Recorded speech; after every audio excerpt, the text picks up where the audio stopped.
জানিয়ে দেব আজকের বাংলার আপডেট সংবাদ। শুরুতেই সংবাদ শিরোনাম। নতুন কর্মসূচিতে মাঠে নামছে আওয়ামী লীগ, ১১ দিনের হরতাল থাকছে প্রতিবেদনে। দুর্নীতি অভিযোগ ও আন্তর্জাতিক কূটনীতি আলোচনায় ইউনুস ইস্যু থাকছে প্রতিবেদনে। ৭ মার্চ তারেক রহমানের কারাবন্দী দিবস, বিপদে ফেলা সেনা কর্মকর্তাদের বিচার হবে থাকছে প্রতিবেদনে। আদিহত্যা মামলার আসামি ফিরিয়ে আনার কাজ করছে সরকার, স্বাস্থ্যমন্ত্রী থাকছে প্রতিবেদনে। ইউনুসের চুক্তির ফাঁদে আমেরিকার কবলে তারেকের বাংলাদেশ থাকছে প্রতিবেদনে। ইঞ্জিনিয়ারিং করে ক্ষমতায় গিয়েই জুলাই ইতিহাস ভুলে গেলেন গোলাম পরওয়ার থাকছে প্রতিবেদনে। এতক্ষণ শুনতেছিলেন সংবাদ শিরোনাম, এখন বিস্তারিত। নতুন কর্মসূচিতে মাঠে নামছে আওয়ামী লীগ, ১১ দিনের হরতাল।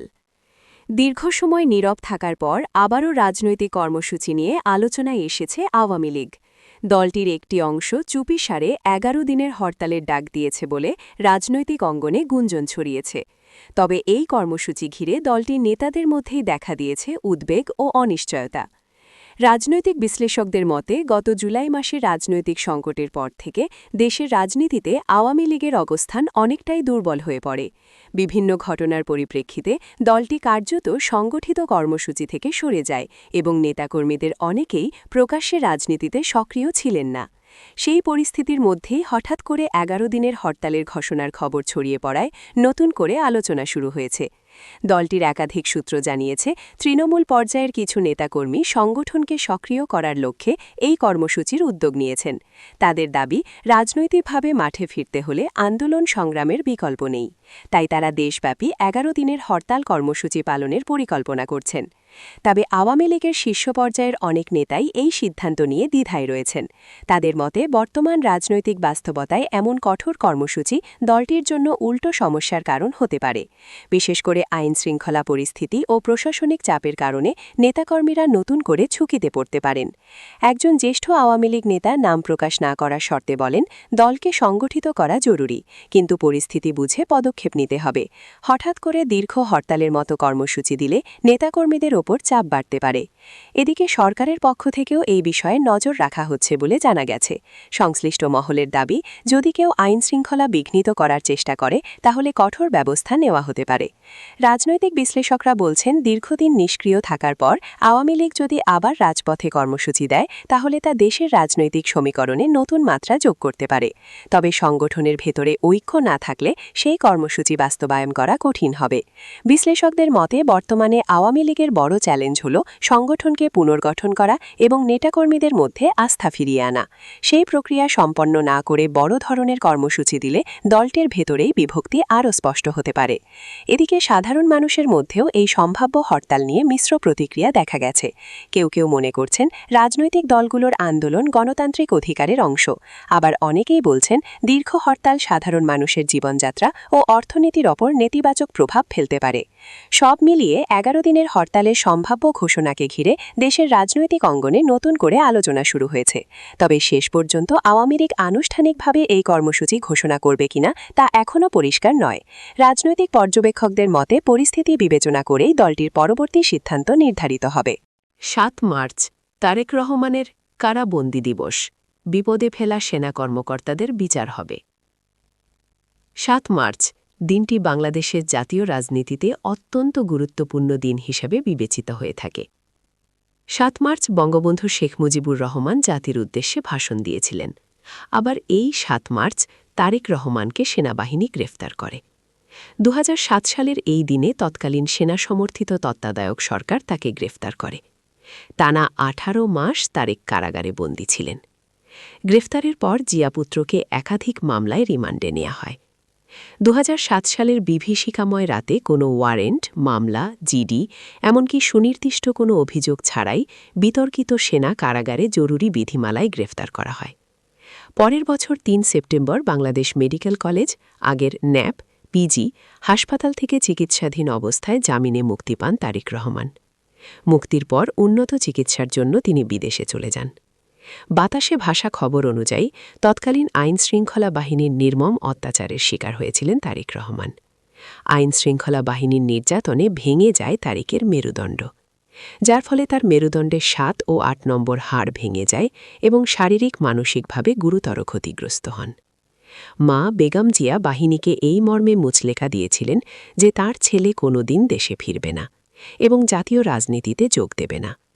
এই শর্তেই প্রায় ১৮ মাস সেনা কারাগারে থাকার পর তারেক মুক্তি পান। আওয়ামী লীগ সরকারও তারেক রহমানের বিরুদ্ধে একাধিক মামলা করে। মধ্যবর্তী সময়ে পদ্মা দিয়ে বহু জল গড়িয়ে গিয়েছে। তারেক রহমান দেশে ফিরেছেন, নির্বাচনে প্রতিদ্বন্দ্বিতা করেন। দল নিরঙ্কুশ সংখ্যাগরিষ্ঠতা পেয়ে সরকার গঠন করেছে। তারেক রহমান প্রধানমন্ত্রী পদে আসীন হয়েছেন। বিএনপির দাবি, তাদের নেতার বিরুদ্ধে দায়ের হওয়া মামলাগুলি ছিল রাজনৈতিক উদ্দেশ্যপ্রণোদিত। পদ্মায় পালাবদল হলেও না তারেক রহমান সেই বিভীষিকাময় রাতের কথা ভুলতে পেরেছেন, না ভুলতে পেরেছেন সেনার জিম্মায় থাকা অবস্থায় সেই সব নির্মম অত্যাচারের কাহিনী। বিএনপি দিনটিকে তারেক রহমানের কারাবন্দী দিবস হিসেবে পালন করার সিদ্ধান্ত নিয়েছে। কিন্তু তারেক রহমানকে সেনাবাহিনীর কারা তাকে তুলে নিয়ে গিয়েছিল, তার ওপর কারা অত্যাচার চালাল, সে বিষয়ে তারেক রহমানকে একটি শব্দ খরচ করতে দেখা যায়নি। এমনকি বিএনপির তরফ থেকেও এই নিয়ে একটি শব্দ খরচ করা হয়নি। ২০০৭ সালে বাংলাদেশের একটি দৈনিকের প্রথম পাতায় একটি খবর প্রকাশ করা হয়েছিল।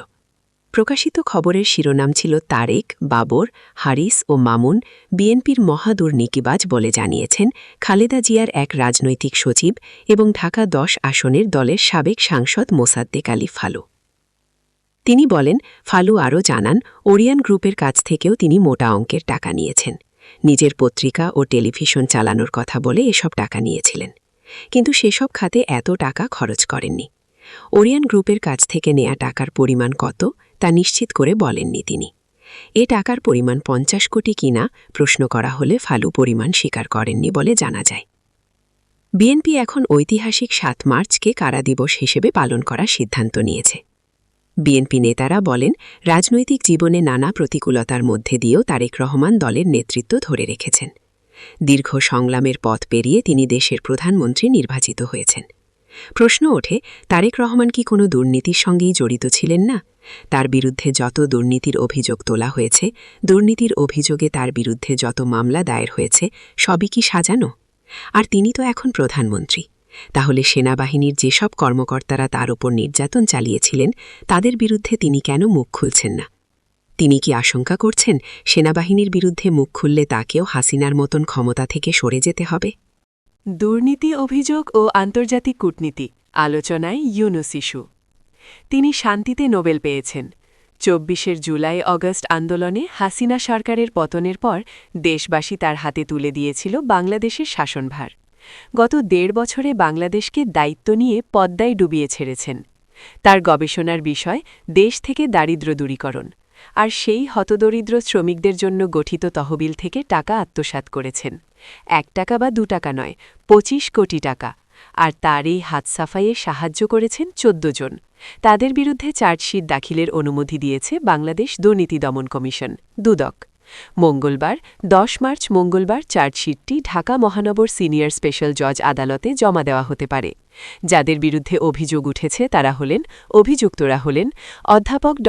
মোহাম্মদ ইউনুস, গ্রামীণ টেলিকমের ব্যবস্থাপনা পরিচালক মোহাম্মদ নাজমুল ইসলাম, পরিচালক ও সাবেক ব্যবস্থাপনা পরিচালক মোহাম্মদ আশরাফুল হাসান, পরিচালক পারভিন মাহমুদ, নাজনীন সুলতানা, মোহাম্মদ শাহজাহান, নূরজাহান বেগম, এস.এম. হুজ্জাতুল ইসলাম লাতিফি, আইনজীবী মোহাম্মদ ইউসুফ আলী ও জাফরুল হাসান শরীফ, গ্রামীণ টেলিকম শ্রমিক কর্মচারী ইউনিয়নের সভাপতি মোহাম্মদ কামরুজ্জামান, সাধারণ সম্পাদক ফিরোজ মাহমুদ হাসান, ইউনিয়নের প্রতিনিধি মোহাম্মদ মাইনুল ইসলাম ও দপ্তর সম্পাদক মোহাম্মদ কামরুল হাসান। অভিযোগে বলা হয়, গ্রামীণ টেলিকমের চেয়ারম্যান প্রফেসর ড. মোহাম্মদ ইউনুস, ব্যবস্থাপনা পরিচালক মোহাম্মদ নাজমুল ইসলাম সহ গ্রামীণ টেলিকমের বোর্ড সদস্যদের উপস্থিতিতে ২০২২ সালের ৯ মে গ্রামীণ টেলিকমের ১০৮তম বোর্ডের সিদ্ধান্ত অনুযায়ী ঢাকা ব্যাংকের গুলশান শাখায় একটি অ্যাকাউন্ট খোলা হয়। এর আগে ২৭ এপ্রিল কর্মচারীদের পাওনা লভ্যাংশ বিতরণের জন্য গ্রামীণ টেলিকম শ্রমিক ইউনিয়ন ও গ্রামীণ টেলিকমের সঙ্গে সেটেলমেন্ট অ্যাগ্রিমেন্ট চুক্তি সই হয়। দুদক বলছে, গ্রামীণ টেলিকম টেলিকমের বোর্ড সভায় ব্যাংক হিসেব খোলার সিদ্ধান্তের একদিন আগেই ব্যাংক হিসেব খোলা হয় এবং সেটেলমেন্ট অ্যাগ্রিমেন্ট এপ্রিলে হলেও অ্যাগ্রিমেন্টে ৮ মে খোলা ব্যাংক হিসেবে দেখানো হয়, যা বাস্তবে অসম্ভব। ওই বোর্ড সভার সিদ্ধান্ত অনুযায়ী গ্রামীণ টেলিকমের ইউনাইটেড কমার্শিয়াল ব্যাংক মিরপুর শাখা থেকে গ্রামীণ টেলিকমের ঢাকা ব্যাংকের গুলশান শাখায় ১০ মে ৪৩৭ কোটি ১,১২,৬২১ কোটি টাকা স্থানান্তর করা হয়। এরপর ২২ জুন গ্রামীণ টেলিকমের ১০৯তম বোর্ড সভার সিদ্ধান্ত অনুযায়ী অতিরিক্ত ১,৬৩,৯১,৩৮৯ টাকা দেওয়ার অনুমোদন হয়। ঢাকা ব্যাংক গুলশান শাখার অ্যাকাউন্ট থেকে গ্রামীণ টেলিকম শ্রমিক কর্মচারী ইউনিয়নের ডাচ বাংলা ব্যাংক লোকাল শাখার অ্যাকাউন্টে ১৭ মে ২০ কোটি টাকা, ২৫ মে ১৪,৫৮,৫১,৩৯১ টাকা এবং ৩০ মে ১,৬৩,৯১,৩৮৯ টাকা সহ মোট ২৬,২২,০৬,৭৮০ টাকা স্থানান্তর করা হয়। কিন্তু কর্মচারীদের লভ্যাংশ বিতরণের আগেই তাদের প্রাপ্য অর্থ তাদের না জানিয়ে সিবিএ নেতা কামরুজ্জামানের ডাচ বাংলা ব্যাংকের মিরপুর শাখার অ্যাকাউন্টে ২৫ মে ২,৫০,০০,০০০ টাকা এবং ২ জুন ৫০,০০,০০০ টাকা স্থানান্তর করা হয়। গ্রামীণ টেলিকমের সিবিএ নেতা মাইনুল ইসলামের ডাচ বাংলা ব্যাংক মিরপুর শাখার অ্যাকাউন্টে ২৬ মে ২ কোটি টাকা এবং ২ জুন ১ কোটি টাকা স্থানান্তর করা হয়। গ্রামীণ টেলিকমের সিবিএ নেতা ফিরোজ মাহমুদ হাসানের ডাচ বাংলা ব্যাংক মিরপুর শাখার অ্যাকাউন্টে ২৬ মে ২,৫০,০০,০০০ টাকা এবং ২ জুন ৫০,০০,০০০ টাকা স্থানান্তর করা হয়। একইভাবে অ্যাডভোকেট মোহাম্মদ ইউসুফ আলীর কমার্শিয়াল ব্যাংক অফ সিলনের ধানমন্ডি শাখার হিসেবে ৪ কোটি টাকা, সিটি ব্যাংকের গুলশান শাখার হিসেবে ৫ কোটি টাকা এবং আইনজীবী জাফরুল হাসান শরীফ ও মোহাম্মদ ইউসুফ আলী স্ট্যান্ডার্ড চার্টার্ড ব্যাংকের গুলশান নর্থ শাখায় যৌথ হিসেবে ৬ কোটি স্থানান্তর করা হয়েছে, যা তাদের প্রাপ্য ছিল না। ইঞ্জিনিয়ারিং করে ক্ষমতায় গিয়েই জুলাই ইতিহাস ভুলে গেলেন গোলাম পরোয়ার। বাংলাদেশ জামায়াতে ইসলামীর সেক্রেটারি জেনারেল মিয়া গোলাম পরোয়ার বলেছেন, ইঞ্জিনিয়ারিং করে ভোটের ফলাফল পাল্টে ক্ষমতায় গিয়েই জুলাই বিপ্লবের ইতিহাস ভুলে গেলেন। মনে রাখবেন, আগামীর জন্য প্রস্তুতি নিচ্ছে জনগণ। তাছাড়া আসন্ন জেলা, উপজেলা, ইউনিয়ন পরিষদ সহ স্থানীয় সরকারের সকল নির্বাচনে অংশ নেব আমরা। জনগণ সেখানেও তাদের জবাব দিবে। রোববার ৮ মার্চ ১৮ রমজান উপলক্ষে নগরীর একে স্কুল মাঠে বাংলাদেশ জামায়াতে ইসলামী বরিশাল মহানগরীর আয়োজনে আলোচনা সভা ও ইফতার মাহফিল অনুষ্ঠানে প্রধান অতিথির বক্তব্যে তিনি এসব কথা বলেন। তিনি রমজানের ফজিলত সম্পর্কে বলেন, কুরআনকে আল্লাহ রমজান মাসে নাজিল করেছেন। এটি শুধুমাত্র তেলাওয়াতের জন্য আসেনি, এটি বিশ্ব মানবতার জীবনবিধান। এটি পূর্ণাঙ্গ জীবনবিধান। ন্যায় বিচার প্রতিষ্ঠার কিতাব কুরআন। এই বিধান ব্যক্তিজীবন থেকে রাষ্ট্রীয় ক্ষেত্রে কায়েম করা প্রতিটি মুমিনের দায়িত্ব। তাই কোনো মুসলমান কুরআনের বিধান ছাড়া অন্য কোনো বিধানকে বিশ্বাস করতে পারে না। রাষ্ট্রের প্রতিটি ক্ষেত্রে যদি তাকওয়াবান মানুষদের দায়িত্ব দেয়া যায়, তাহলেই কুরআনের সমাজ প্রতিষ্ঠা সম্ভব। ওসি, ডিসি, এমপি, মন্ত্রী সবাই যদি তাকওয়াবান হন, তাহলে কোনো অনিয়ম, শোষণ, জুলুম সমাজে থাকবে না। অনুষ্ঠানে বিশেষ অতিথি ছিলেন বাংলাদেশ জামায়াতে ইসলামীর সহকারী secretary general advocate Muazzam Hossain Helal. সভাপতিত্ব করেন বাংলাদেশ জামায়াতে ইসলামীর কেন্দ্রীয় কর্মপরিষদের সদস্য ও বরিশাল মহানগর আমির মাওলানা জহিরুদ্দিন মোহাম্মদ বাবর ও সঞ্চালনা করেন বরিশাল মহানগর জামায়াতে ইসলামীর সহকারী সেক্রেটারি হাফেজ হাসান আতিক। বিশেষ অতিথির বক্তব্যে অ্যাডভোকেট মুয়াজ্জম হোসাইন হেলাল বলেন, এবার সারা দেশে ইসলামের পক্ষে জাগরণ উঠেছিল, মানুষ ভোটও দিয়েছিল, কিন্তু সেই ভোটকে কেড়ে নেওয়া হয়েছে। তা সাবেক উপদেষ্টা রিজওয়ানার বক্তব্যে স্পষ্ট হয়েছে।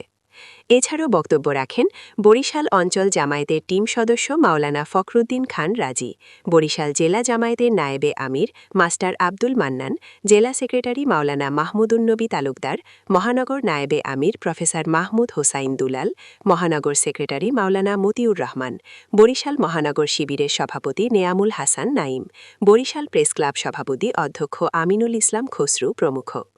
এছাড়া বরিশাল জেলা ও মহানগর ইসলামী ছাত্র শিবির সহ অন্যান্য রাজনৈতিক নেতারা উপস্থিত ছিলেন।